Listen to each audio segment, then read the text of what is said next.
তেরখাদা উপজেলার ৬টি ইউনিয়নের কৃষকদের মাঝে সরিষা চাষে দিন দিন আগ্রহ বাড়ছে। উৎপাদন খরচ কম এবং আবহাওয়া অনুকূলে থাকায় এই এলাকায় প্রতি বছর সরিষার ফলন ভালো হচ্ছে। বিস্তারিত থাকছে রাসেল আহমেদের প্রতিবেদনে। সরিষা চাষ করে খুশি কৃষকরা। এদিকে উৎপাদন লক্ষ্যমাত্রা পূরণে কাজ করছে স্থানীয় কৃষি বিভাগ। কৃষকদের দাবি, বাজারে সরিষার দাম বৃদ্ধি পেলে আরও বেশি লাভবান হতো তারা। এখন মাঠ জুড়ে হলুদ সরিষা ফুলের সমারোহ।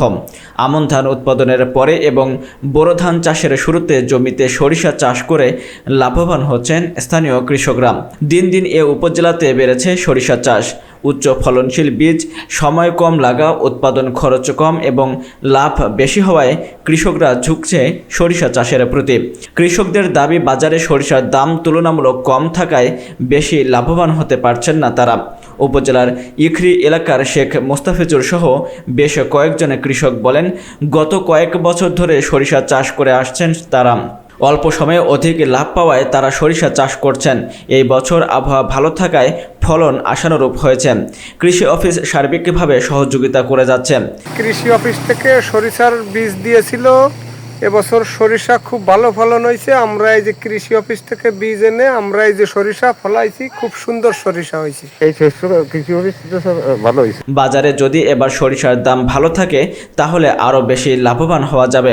উচ্চ ফলনশীল সরিষার নতুন নতুন উন্নত জাত উদ্ভাবনের ফলে এই এলাকায় কৃষকদের মাঝে দিন দিন আগ্রহ বাড়ছে সরিষা চাষের জন্য। উপজেলা কৃষি কর্মকর্তা কৃষিবিদ শিউলি মজুমদার বলেন, রোপণের পর থেকে কৃষকদের সবসময় প্রয়োজনীয় পরামর্শ প্রদান করা হচ্ছে, যে কারণে এবার ফলন ভালো হবে বলে আশা করা যাচ্ছে।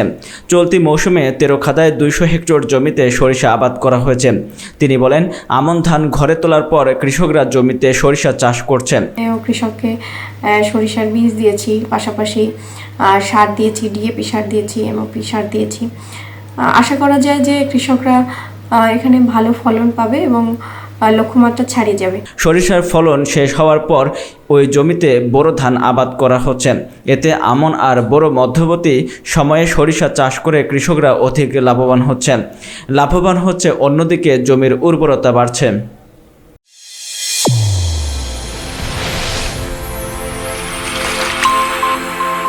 চ্যানেল A1 হৃদয়ের স্পন্দন।